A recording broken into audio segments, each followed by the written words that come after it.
Je vais essayer de rendre compte ici de certains travaux de recherche qui sont en cours au département de sciences économiques et sociales de Télécom ParisTech et qui portent sur l'efficacité et les usages des systèmes de smart metering qui sont déployés dans les programmes de maîtrise de la demande résidentielle d'électricité. Nous nous intéressons plus en particulier à ce système de smart metering de type contrôleur de consommation, c'est-à-dire pour nous entendre ces compteurs communicants qui enregistrent des traces de consommation dans un logement et qui communiquent ces traces de consommation directement au consommateur, qui dans ce cas devient l'utilisateur final du dispositif. Ce type de smart metering constitue un axe de recherche dans le domaine du Green IT au sens large qui est intéressant aux yeux du sociologue parce que il est supposé avoir un effet performatif sur l'usager en jouant sur la capacité réflexive de ces derniers, c'est-à-dire sur son aptitude à analyser et comprendre ce qu'il fait pendant qu'il le fait, en même temps qu'il le fait. Donc, ces systèmes sont pourvus d'un dispositif de visualisation des consommations d'électricité qui restitue des représentations de ces consommations, représentations qui peuvent être statiques ou dynamiques, donc de consommation, de représentations factuelles ou de représentations comparatives par rapport à des historiques de consommation, par exemple, peuvent être restituées sur des différents dispositifs. Mais ce qui est important, c'est que les concepteurs, par ce système de visualisation, parient sur un changement de comportement de l'usager, donc sur une évolution positive de l'usager, parce que tout simplement, il serait mieux informé sur ce qu'il fait. Et ce qui est intéressant aux yeux du sociologue, c'est le fait que ces dispositifs, finalement, ont une visée régulatrice qui est quelque part douce et par le bas, et qui est déléguée de plus en plus à l'usager. Et c'est intéressant aussi parce qu'il s'agit de dispositifs qui, au départ, se veulent techniques et finalement, ils doivent leur efficacité au compromis socio-technique qu'ils arrivent à mettre en place avec l'usager. Donc, c'est ce genre de compromis socio-technique qui intéresse le sociologue. Donc, pour aborder cette question de l'efficacité de ce type de smart metering, je vais m'appuyer sur une étude de cas que nous menons dans le cadre d'un projet de co-conception et d'expérimentation qui est réalisé dans la région Provence-Alpes-Côte d'Azur et qui répond au nom de Great Teams. Je reviendrai tout à l'heure sur ce projet.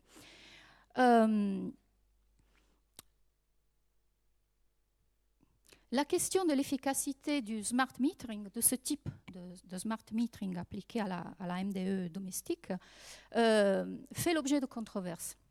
Parce que, d'une part, on salue des performances de cet affichage d'informations qui irait de 5 à 15%, voire à 20% selon certains, en termes d'économie d'énergie qui serait réalisée dans les logements où ces compteurs sont installés. Et de l'autre part, vous avez un effet performatif, donc un effet sur le changement de comportement qui est contesté parce qu'il ne résisterait pas au temps. C'est-à-dire que cet effet performatif, déjà dans le moyen terme, après 4 ou 6 mois, commencerait à perdre d'importance, tout simplement parce que l'usager perdrait son intérêt vis-à-vis du dispositif qui lui est proposé pour contrôler ses consommations d'électricité.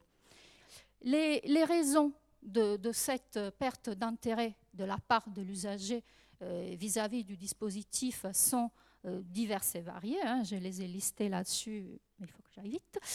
Et le résultat, c'est qu'au bout de quelques mois d'utilisation, le dispositif a fini par se transformer en un équipement d'arrière-plan. Hein, il passe effectivement dans l'arrière-plan, il est oublié, hein, et on lui prête plus attention. Ce qui pose un premier enjeu, point de vue des développements, qui est celui du design et de l'ergonomie des interfaces aux machines qui doivent être assez séduisants pour pouvoir capter l'attention de l'utilisateur, de l'usager. Donc, pour faire face à ce problème de la pérennité de l'effet performatif de l'affichage informationnel, un projet pilote de la durée de 2 ans a été lancé en Provence-Alpes-Côte d'Azur en 2011, en réponse à un appel à projet du conseil régional de PACA. Appel à projet qui s'appelle Agir ensemble sur l'énergie. L'objectif de ce projet de Green Team, c'était de co-concevoir avec des usagers, un échantillon d'usagers, et d'expérimenter en situation naturelle un dispositif de maîtrise de la demande résidentielle d'électricité qui se fonde bien évidemment sur la proposition d'un compteur communicant, hein, avec un affichage de traces de consommation, mais qui soit augmenté par des services en ligne qui, quelque part, sont développés dans l'objectif d'enrôler l'usager dans une dynamique de pérennisation de ses performances. Donc, c'était une petite expérimentation, hein, c'est ce qu'on peut appeler une expérimentation exploratoire qui a été réalisée, ou qui est toujours en cours de réalisation, avec 30 familles de la ville de Cannes. Et nous sommes aujourd'hui à presque environ 18 mois d'expérimentation. Donc là, vous avez un schéma de l'infrastructure sociotechnique qui est proposé, et aussi de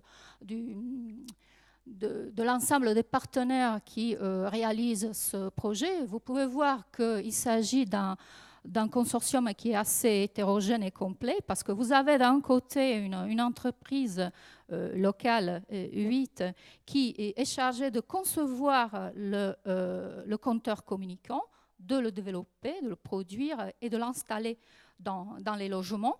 Vous avez une autre entreprise, Grid Pocket, plutôt du secteur des télécoms, qui, elle, se charge de collecter, enfin de centraliser les données, de les exploiter et après de les restituer aux usagers. Et cette entreprise se charge aussi de la conception des services en ligne, et c'est elle qui porte le projet. Puis vous avez 2 partenaires académiques. Donc là, on est en plein dedans parce qu'il s'agit de Mines ParisTech et de Télécom ParisTech à Sophia Antipolis. Les premiers travaillent sur une analyse énergétique des logements. Hein, et les sociologues de Télécom ParisTech travaillent plutôt sur une analyse comportementale des familles qui habitent ces logements. Puis vous avez un fournisseur d'électricité qui intervient dans le projet comme prescripteur, et puis une collectivité locale, la mairie de Cannes, qui intervient comme terrain d'expérimentation, mais aussi comme facilitateur de l'appropriation du dispositif, comme on le verra tout à l'heure. Le principe de fonctionnement, d'un point de vue technique, est assez commun, hein, si on peut dire. Mais ce qui est moins commun, en fait, c'est le fait qu'on essaie dans ce projet d'aller au-delà de l'enjeu du design et de l'ergonomie des interfaces pour se poser cette question de comment pouvoir pérenniser les performances en termes d'économie d'énergie qui sont faites au départ quand on a affaire à un système de visualisation. Donc, pour répondre un peu à cet objectif, ont été identifiés, ont été choisis plutôt 3 voies de développement, hein, en parallèle. La première concerne la restitution des traces de consommation. C'est-à-dire qu'il ne s'agit pas tout simplement de dire à l'usager vous avez consommé tant de kilowattheures, aujourd'hui la puissance est augmentée de temps, etc. Ce ne sont pas forcément des manières de communiquer qui parlent à l'usager. Ce qu'il y a, c'est que souvent, on a tendance à penser que les usagers, c'est un amalgame où tout le monde se comporte de la même manière. En fait, on a pu voir, ne serait-ce que dans l'analyse de 30 familles, que chacun raisonne avec ses propres logiques. Finalement, il faut d'abord segmenter, comme il a été dit tout à l'heure, la catégorie d'usagers pour pouvoir identifier les différents profils et faire des propositions en fonction de ces différents profils. En fait, ce qu'on fait, c'est que plutôt que demander au système de choisir à la place du consommateur d'électricité, on lui propose différents types de représentations de ses consommations pour qu'après, lui, il choisisse celle qui lui parle le plus et qui l'incite le plus à agir. Donc, en fait, la question se pose sur les registres sur lesquels il faut travailler pour pouvoir fournir des représentations pertinentes de la consommation.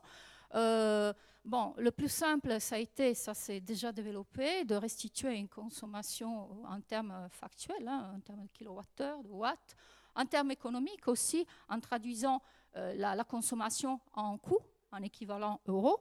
Et après, maintenant, on essaie de développer, et ça c'est en cours, des représentations un peu plus innovantes. Enfin, ça se fait déjà, mais pour nous, c'est quand même un challenge. C'est de représenter la consommation, par exemple, en équivalent empreinte carbone ou bien par un étiquetage énergétique, comme c'est fait pour les bâtiments, pour les logements. Et l'autre question est aussi de mettre l'usager face à une évaluation de sa consommation en lui disant voilà votre consommation théorique idéale, vous êtes bon ou vous êtes moins bon. Comment on réagit face à une injonction de type moral qu'on peut pouvoir proposer à l'usager. Et donc tout ça, c'est en expérimentation dans le projet. Deuxième axe de développement, c'est une fois qu'on a choisi les traces pertinentes, les représentations pertinentes, c'est aussi proposer de socialiser les traces de consommation, c'est-à-dire de développer la dimension collective et la dimension évaluative de ces traces de consommation, en jouant justement sur les exigences de convenance publique, sur le jugement moral qui s'impose à l'usager lorsqu'il est dans une situation d'interaction au sein d'un groupe, par exemple.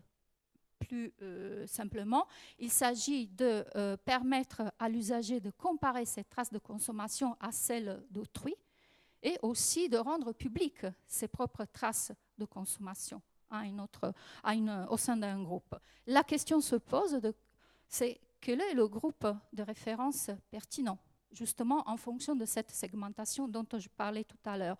Donc là, on est en train de développer différentes options en sachant qu'une question qui s'est posée tout de suite est celle du risque d'atteinte à la vie privée, parce que là, il s'agit de rendre publiques des données qui sont de nature privée.